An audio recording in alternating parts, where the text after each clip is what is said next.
A good Thursday midday to you. Roger Hill of Wuthering Heights, VELCO Weather Hazards Forecaster. This weather video is driven by 802cars.com. They represent 802 Toyota, Twin City Subaru, and 802 Honda, all located off of exit 7 on Interstate 89. Looking at the big, broad picture here, including some parts of the Atlantic Ocean, we have a tropical disturbance that is forecast to kind of head to the west and begin to sort of fall apart, the latest indications. We also have a disturbance here that's located well off the Cape Hatteras coastline south of Bermuda that is also going to develop into a disturbance which will then swing out to sea in such a fashion. The main branch of the westerlies now is retreated north into Canada. Not a whole lot going on, just minor influences of the westerly flow across the country. But this trough of lower pressure is what's kicking things up, and this is going to be the main storm track here. And you can go to the 5 to 6 day precipitation, and you can see that for yourselves. Here's the current dew point temperatures across the region, looking at Vermont well into the 70s. This is producing high heat indices, and heat index this morning is already seeing these temperatures filling nicely above 90 degrees in many locations.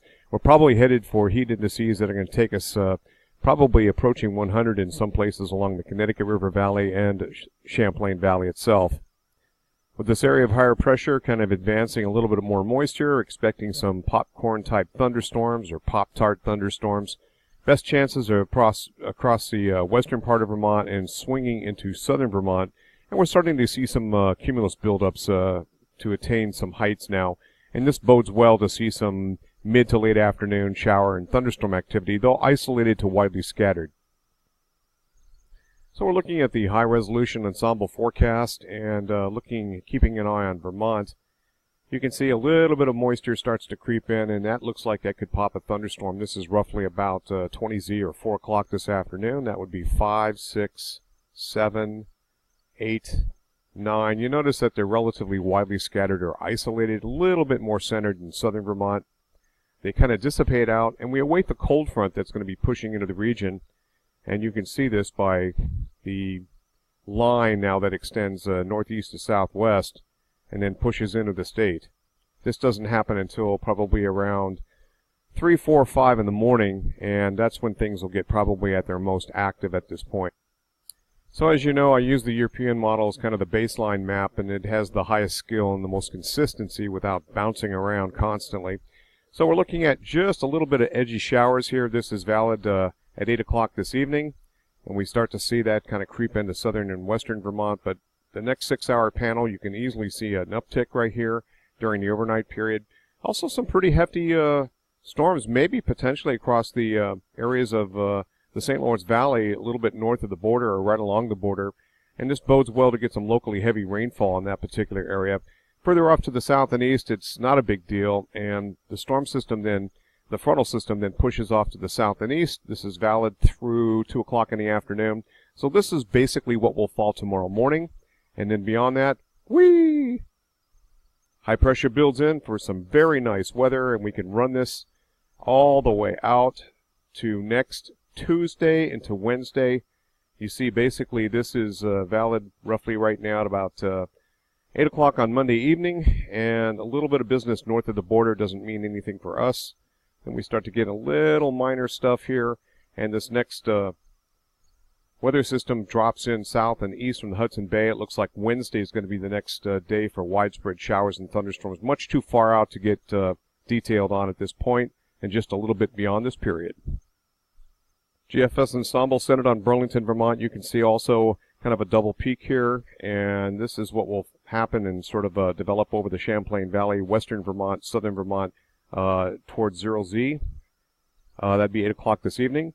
And then overnight, you can see that pickup. And we're kind of expecting a pretty solid forecast here, somewhere between 5/10 and maybe 7/10 of an inch of rainfall across at least the Burlington area as projected. After that goes on by, things dry out. Looks like a better afternoon on Friday, and then a cool and pleasant weekend with great project weather before the next little bit of gibberish here in terms of what the ensemble is showing, with some sort of popcorn shower and thunderstorm activity roughly about the 10th and beyond. That would be on Tuesday and into probably Wednesday. And Weather Prediction Center gives us most of the precipitation to the south of Vermont, with a 1-inch line being the blue. This is 1/2 inch. This is a 1/4 inch.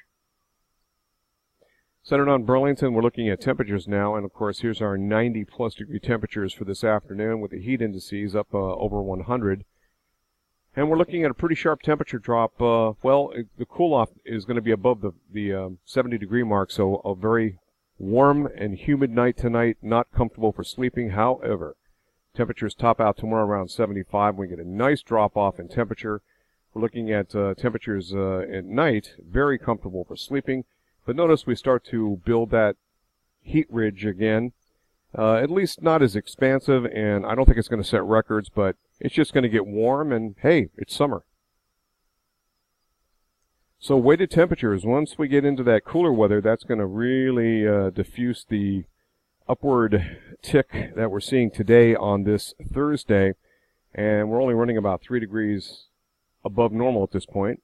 But then beyond that, about 3 degrees above normal, continuing as we get into the next period of moderation. Quick look at world temperatures, running about 0.3 degrees Celsius above normal. That's not very much above normal. And what's weighting everything down here is Antarctica, as you can see, minus 1.2 degrees. The Arctic's not too bad. It's kind of a mixed bag. Southern hemisphere is a little cooler than the northern hemisphere. Of course, the tropics a little bit warmer than they usually are, running about 0.5 degree Celsius. And returning to the tropics, first we have this system is about a 40% chance for cyclone formation in the next 5 days. It looks like it's going to stay well east of Cape Hatteras and sort of between Bermuda, hitting the goalpost here, and then kind of shift off to the south. We have another system here, and this is not expected to really make it very far. Somewhere in this vicinity or near the Lesser Antilles, it looks like we're going to see quite a bit of shearing. So the expectation is that this develops into something, maybe a tropical depression, tropical storm, and then basically it falls apart as we head into the eastern part of the Caribbean Basin. And again, this is this system starting to spin up a little bit, and that disturbance that's between Bermuda, southwest of Bermuda, and southeast of Cape Hatteras. That's it from here. Enjoy. Roger Hill, Wuthering Heights Consulting, and thank you for watching.